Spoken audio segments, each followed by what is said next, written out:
Baik, Assalamualaikum warahmatullahi wabarakatuh. Waalaikumsalam warahmatullahi wabarakatuh. Sebelumnya, terima kasih kepada saudara yang telah menyempatkan hadir pada sesi wawancara rekrutmen kerja ini. Nah, saudara diperkenankan untuk memperkenalkan diri terlebih dahulu. Oke. Nama saya Raisa Ardeli Nareswari, tapi untuk wawancara ini bisa dipanggil Raisa. Oke, baik Raisa. Tadi gimana nih perjalanannya ke sini? Lancar nggak? Alhamdulillah lancar, tapi kan mungkin gerah ya karena rame banget di luar gitu, tapi alhamdulillah lancar-lancar, padat kesini tadi. Alhamdulillah. Nah, terima kasih kepada Raisa yang telah tertarik untuk melamar pekerjaan di perusahaan kami. Nah, sebelum sesi wawancara berlangsung, saya izin untuk menyampaikan beberapa hal terlebih dahulu. Nah, yang pertama itu proses wawancara ini akan berlangsung kurang lebih 30 menit ya. Terus jawaban yang akan saudara berikan itu berupa pengalaman spesifik dan bagaimana reaksi saudara Raisa terhadap situasi tertentu. Nah, Raisa boleh memikirkan nih jawaban yang akan dipaparkan itu beberapa waktu terlebih dahulu sebelum menjawab pertanyaan. Nah, nggak usah khawatir bahwa pernyataannya itu tidak baik karena di sini tidak ada benar dan salah. Lalu yang terakhir, saudara boleh menyela untuk bertanya agar mendapatkan informasi yang lebih jelas. Apakah bisa dipahami? Oke, baik. Boleh nih Raisa ceritain dulu tentang latar belakang pendidikan Raisa gimana? Latar belakang pendidikan Raisa, oke. Pertama kan Raisa masuk SD, tapi mungkin karena peraturan zaman dulu yang gak ada umur 7 tahun minimal, Raisa masuk setahun lebih awal waktu di umur 6 tahun. Waktu di selama pendidikan SD itu juga Raisa ngikutin Olimpiade Sains Nasional dan alhamdulillah bisa sampai ke tingkat nasional juga. Yang kemudian untuk di SMP, selama SMP Raisa normal-normal aja. Untuk pencapaian selama SMP mungkin nggak ada ya, karena Raisa juga selama itu mungkin agak sedikit down sama benar-benar nyiapin diri untuk masuk SMA gitu. Kemudian waktu SMA Raisa jadi salah satu penerima SNMPTN untuk kuliah ke depannya, dan itu Raisa terima dan alhamdulillah masuk kuliah impiannya. Kemudian Raisa masuk ke jurusan psikologi di universitas, dan selama pendidikan Raisa juga lulus sebagai salah satu kumlot di angkatan Raisa. Oke, Masya Allah ya. Nah, kalau misalnya untuk hobi sendiri, Raisa apa nih hobinya? Kalau untuk hobi, mungkin nggak banyak, tapi mungkin Raisa memang sukanya membaca gitu aja. Nah, kegiatan sekarang ini Raisa lagi sibuk apa nih? Kalau untuk sekarang mungkin Raisa lagi sibuk-sibuknya dari dosen yang terdahulu ngikutin mungkin beberapa training lagi, ada beberapa training harus diikuti, dan kemudian juga ada beberapa menjadi asisten penelitian beberapa dosen gitu. Dan selain itu juga sejauh ini cuman itu sih kayaknya. Untuk yang kesibukan lain mungkin hanya kesibukan keseharian aja. Oke, baik. Sini saya izin bertanya. Nah, bagaimana cara Raisa sendiri berkomunikasi yang baik dengan orang lain? Komunikasi dengan orang lain, yang pertama pastinya kan di bawah harus dengan sopan santun, nggak bisa terlalu jatuhnya SKSD gitu, tiba-tiba nanya kayak kabar hubungannya atau kabar gitunya gitu. Dan pertama juga kan memasang bahasa tubuh yang terbuka jatuhnya, terlihat welcome dengan orang lain, terlihat mau menerima kehadiran orang itu. Dan kemudian juga untuk ekspresi wajah juga pasti harus dikontrol juga, nggak boleh namanya pasang muka yang jatuhnya kayak judes atau jutek gitu. Di sini kita kan soalnya mau menjalin sebuah komunikasi dengan orang lain, dan pastinya kalau untuk menjalin komunikasi bisa dibuka dengan pertanyaan-pertanyaan terbuka atau pertanyaan-pertanyaan kecil kayak small talk gitu, dan kemudian bisa dilanjutkan ke tahap berikutnya. Oke, baik. Di sini boleh Saudara Raisa berikan, mungkin memberi gambaran gitu, contoh situasi tentang bagaimana Saudara Raisa itu berkomunikasi pada saat ada pengunjung. Kalau pengunjungnya, untuk pengunjung sendiri mungkin kan awal mereka masuk di situ bisa, kalau mungkin lagi sibuk mungkin tidak disapa, tapi kalau misalnya masuk dia tidak ada orang lain kan atau sedang tidak melakukan sesuatu pasti kan disapa. Kemudian kalau menghampiri bisa mungkin mereka bertanya kan ada keperluan apa gitu, kemudian bisa diarahkan, dan itu juga sambil memasang wajah dengan bahasa tubuh yang welcome gitu, ingin membantu gitu. Oke, baik. Nah, kalau misalnya dalam melayani pengunjung, tapi pengunjungnya itu tidak kunjung paham dengan apa yang Raisa sampaikan. Nah, bagaimana cara Raisa mengatasi hal tersebut? Tidak kunjung paham. Mungkin di sini tidak kunjung pahamnya kalau dalam latar karena ini mungkin rumah sakit ya. Mungkin bahasanya yang dipakai terlalu saintifik misalnya. Mungkin bisa dijelaskan dengan bahasa-bahasa mudahnya, misalnya ruangan homeostasis, jadi ruang cuci darah mungkin ada di lantai segini, di arah segini. Tapi kalau mereka misalnya kunjung belum seberapa paham dengan instruksi yang diberikan, mungkin bisa meminta tolong mungkin salah satu orang yang ada di sekitar itu, salah satu pegawai untuk membantu menjelaskan apa yang biar bisa dimengerti oleh orang yang bertanya tersebut. Baik. Nah, kalau misalnya Saudara Raisa itu berada di kondisi yang lelah pada saat bekerja, nah, apakah Raisa tetap memberikan informasi sepenuhnya atau cenderung akan meringkas informasi tersebut, atau memang membuatnya tuh menjadi lebih pendek gitu?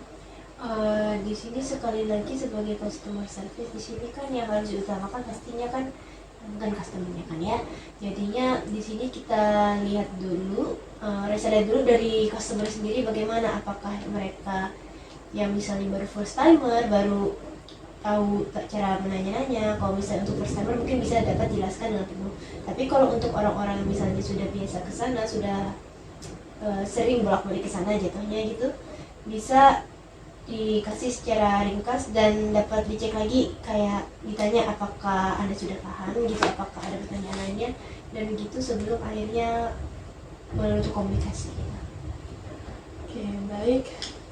Mungkin apakah Raisa sendiri pernah nih ngalamin hal serupa dengan masalah tersebut, atau mungkin pernah mengalami hal yang lain terkait komunikasi? Nah, bagaimana cara saudara menyelesaikan hal tersebut? Mungkin kalau sekedar komunikasi, mungkin yang tadi kayak orangnya itu belum ngerti gitu kan ya. Jadi di sini kalau misalnya mereka belum paham tentang terkait misalnya letak ruang atau ingin bertemu siapa gitu, kalau misalnya mereka belum paham mungkin akan ditunjukin sendiri, kayak dibantu untuk cara pergi ke sananya, tapi asal ada orang yang dapat menjaga stasiun tempat berada tadi gitu. Jadi sehingga kalau misalnya ada customer lain yang datang atau ada orang lain yang datang di situ, orangnya tidak akan kosong. Oke, mungkin dari yang sudah Raisa jabarkan, nah bagaimana hasil dari komunikasi yang tadi?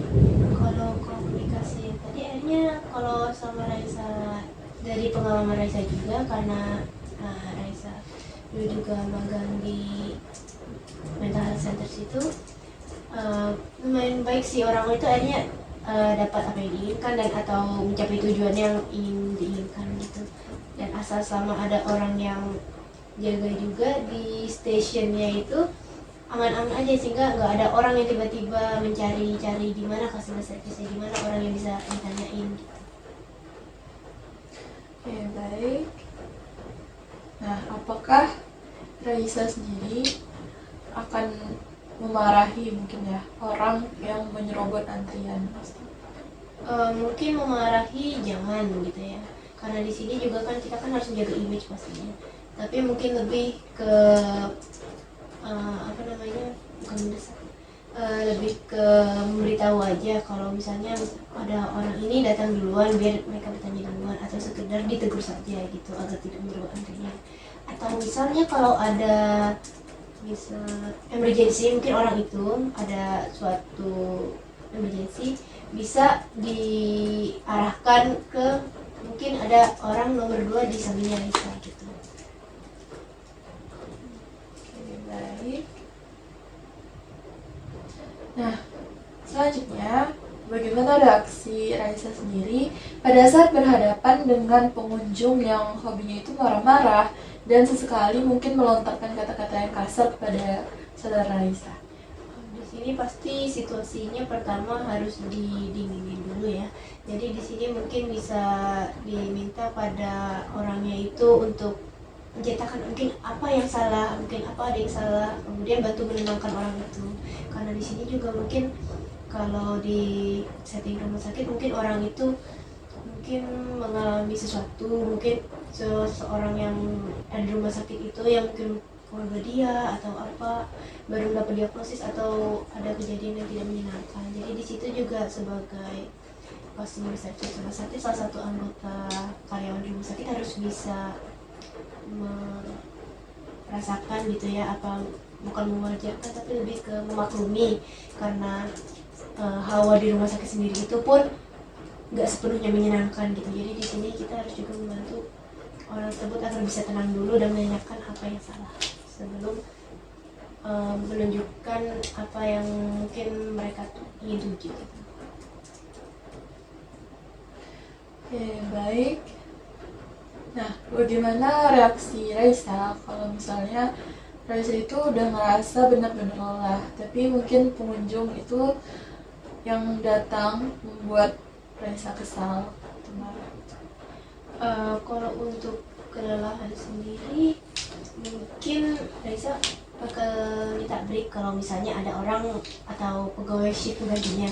Tapi kalau untuk misalnya Raisa memang sedang di shift Raisa gitu, pasti sebaik mungkin di handle lah customernya itu, karena di sini juga dalam setting rumah sakit kita bukan masalah cuma ingin ini itu saja. Mungkin memang ada beberapa situasi yang dimana mereka itu benar-benar ingin cepat tahu benarnya di mana ruang ini atau gimana cara menemui misalnya dokter ini gitu, karena pastinya di sini ada kayak hubungan antara kesehatan dengan yang nggak sehat gitu kan ya, karena di sini semua juga ingin merasa sehat dan ingin mencari pengobatan secepatnya. Apa yang Raisa lakukan untuk menenangkan keluarga pasien yang panik dan sedih? Kalau untuk di situ sendiri, karena Raisa jujur Raisa belum pernah mengalami, jadi di sini itu yang pertama itu pasti jangan melontarkan kata-kata saya mengerti atau gimana terhadap orang-orang yang baru mungkin kehilangan atau mungkin merasa panik karena anggota keluarganya ada yang kecelakaan misalnya. Tapi mungkin pertama bisa dibantu dengan kayak mengarahkan mereka ke ruang tunggu gitu, membantu dari hal-hal lain, mungkin kayak memberikan minum, habis itu menunjukkan kalau ada keperluan bisa menghubungi gitu untuk tanya-tanya, memberikan mereka kayak sense of comfort atau sense of reliability gitu sebagai customer service.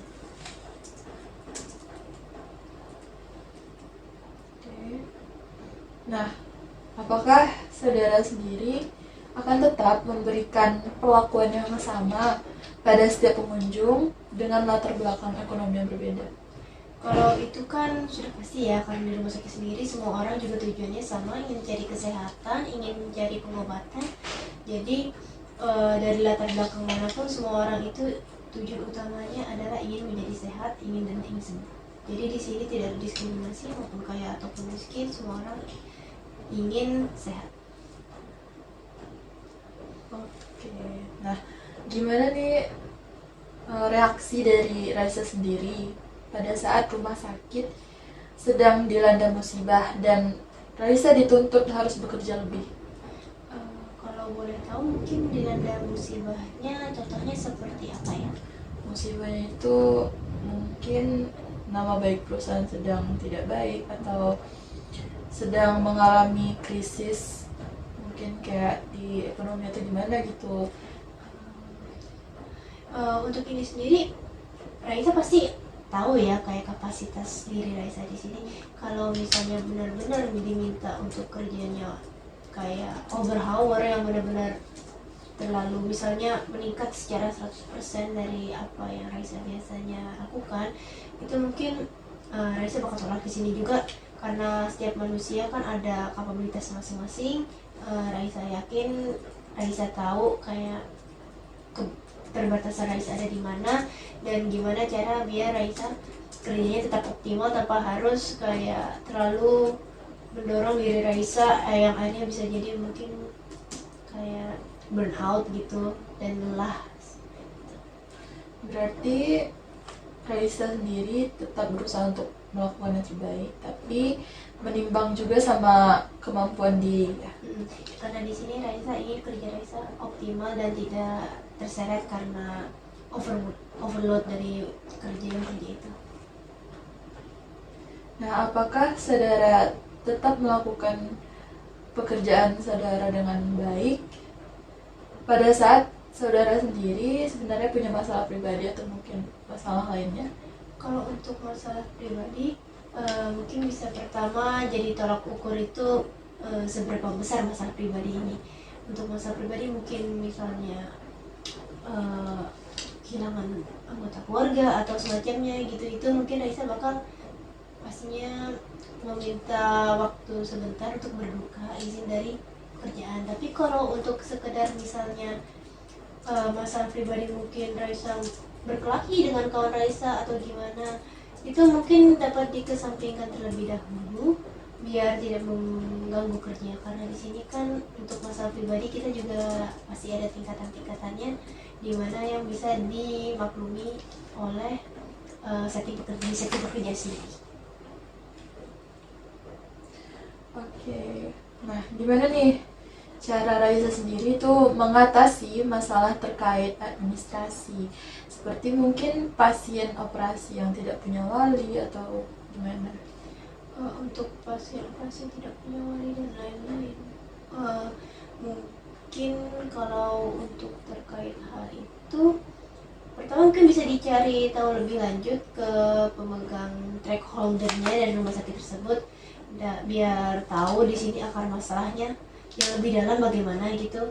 Dan untuk mengurus hal itu pastinya kan yang bisa dilakukan hanya memberi opsi gitu, karena untuk assign wali untuk pasien operasi ini juga ada haknya di tangan pasien, karena itu juga hanya keputusan mereka. Jadi pastinya dibantu sebisanya, tapi ya di akhir keputusan itu ada di tangan pasien. Nah, kalau misalnya Raisa menemui ada pasien yang tidak punya BPJS namun juga tidak punya cukup uang untuk berobat, nah apa yang saudara lakukan? Kalau untuk hal itu mungkin karena di sini Raisa hanya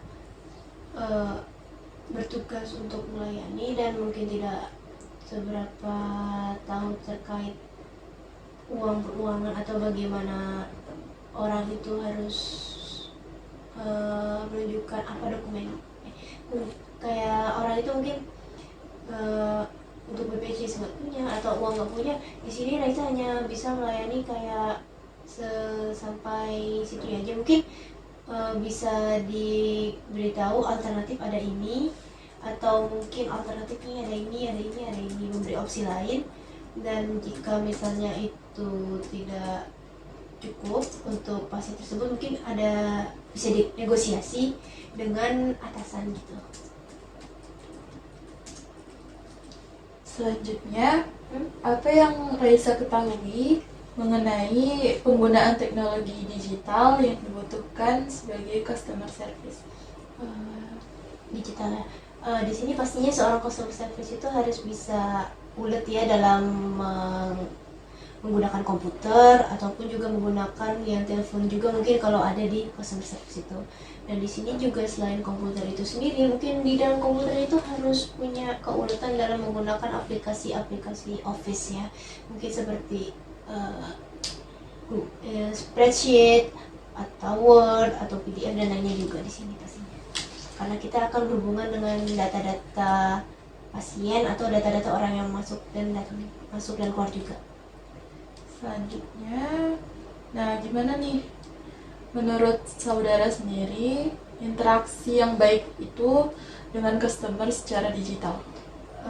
Interaksi mungkin bagi jadi dua ya, ada video ada teks. Kalau untuk video mungkin nggak seberapa jauh beda dari yang bertemu secara offline. Di sini juga kita harus masang yang muka welcoming, atau mungkin kalau misalnya terlihat sampai tubuhnya kita harus memasang bahasa tubuh yang welcome untuk membantu gitu, karena di situ tujuannya kita membantu. Tapi kalau untuk teks sendiri, walaupun kita harus ada menjaga profesionalisme, mungkin kita juga bisa dibuat ramah dengan men-tailor suatu dokumen tersebut atau surat tersebut misalnya dengan personal si orang ini. Misalnya dibuka dengan hai, nama orangnya itu, terus itu dibuka secara santai dulu, kemudian bisa diberikan infonya. Tapi kalau misalnya untuk memang sebuah dokumen yang formal gitu, itu pasti juga kita harus menjaga profesionalisme. Jadi seharusnya kita mengikuti bagaimana alur komunikasi itu secara profesional.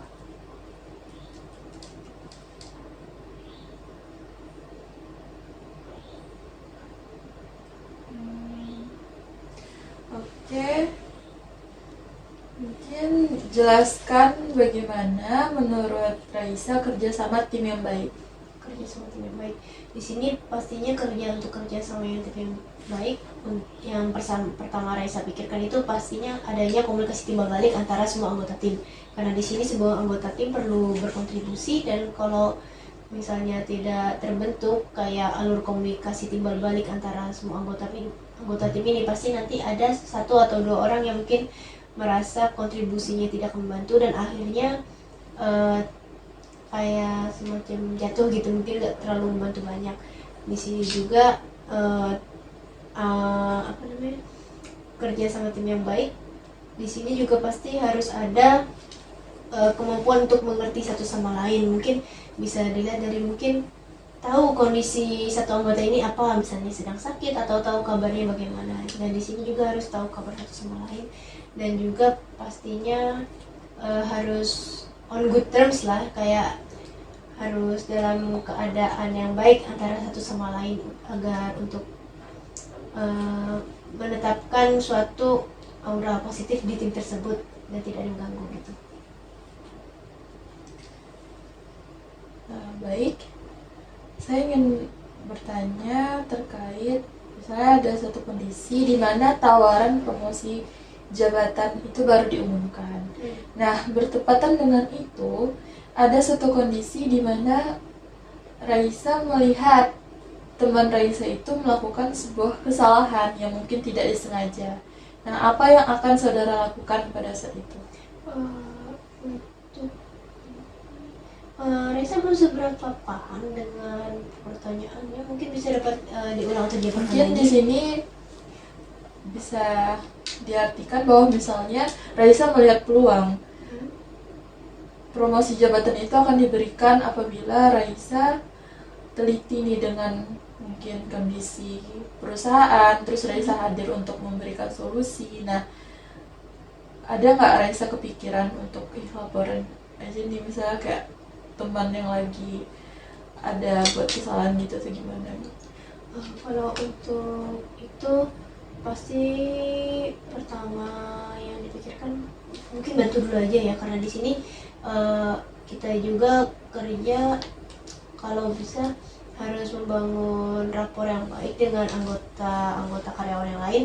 Dan di sini juga kalau misalnya kita menjatuhkan orang tersebut, pastinya nanti kedepannya mereka mungkin agak merasa sedikit sinis terhadap kita gitu kan. Dan di sini juga akhirnya nggak membuat lapangan atau situasi kerja yang bagus pastinya kan ya. Walaupun Raisa misalnya punya kedudukan lebih tinggi, kalau misalnya yang di bawah Raisa juga sinis, tidak menyukai Raisa, di situ juga kan pastinya percuma. Jadi di sini pertama yang harus dibuat pastinya saling membantu dulu satu sama lain dan membangun rapor dan suasana kerja yang bagus gitu. Apakah Raisa sendiri sudah punya pengalaman nih dalam teamwork? Kalau untuk teamwork Raisa pernah ada pengalamannya. Baik, mungkin bisa lebih diceritakan ya. Karena Raisa sendiri pernah magang jadi anggota customer service di mental health center. Di situ pasti kan ada lebih dari satu anggota kan ya, atau lebih dari satu orang yang menjaga di stasiunnya itu, dan yang lainnya juga pasti tersebar kan. Jadi waktu itu pernah ada orang yang datang, orang tuanya ini panik karena anaknya ini kayak lock up atau freeze gitu, nggak mau merespon apa-apa di sini.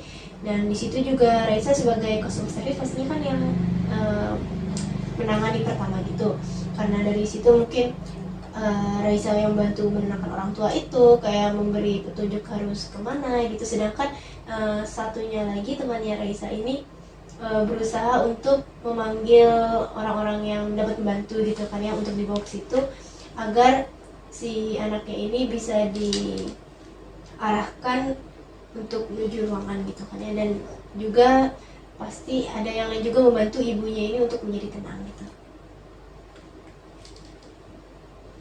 Oke, mungkin selain masalah tersebut, nah bisa nggak Raisa memberikan gambaran pada saat mungkin hal-hal yang tidak diinginkan itu terjadi? Nah, bagaimana cara Raisa menyelesaikan permasalahan tersebut dengan tim Raisa? Untuk menyelesaikan permasalahan pertama, mungkin ngambil satu langkah mundur dulu, kita lihat dari secara garis besar bagaimana keadaan ini dan apa yang mungkin dilihat orang lain atau sama dilihat Raisa juga. Kemudian setelah mendapat gambaran garis besarnya, baru bisa diteliti secara per aspek. Misalnya dari aspek ini kira-kira masalah yang ada di mana, atau dalam aspek ini masalah yang ada di mana. Dan misalnya juga kalau masalahnya bergantung dengan orang-orang lain, kayak menarik orang lain masuk, kira-kira dari kalau Raisa menempatkan diri di posisi orang ini, Raisa bereaksi gini karena apa, atau apa mungkin apa yang akan Raisa lakukan gitu. Jadi mungkin di sini bisa dilihat dari aspek secara garis besar, secara teliti. Mungkin juga kalau misalnya melibatkan orang itu secara emosionalnya, mungkin karena apa yang mereka rasa, mungkin juga secara pemikirannya atau kognitifnya, mungkin kenapa mereka melakukan itu kira-kira.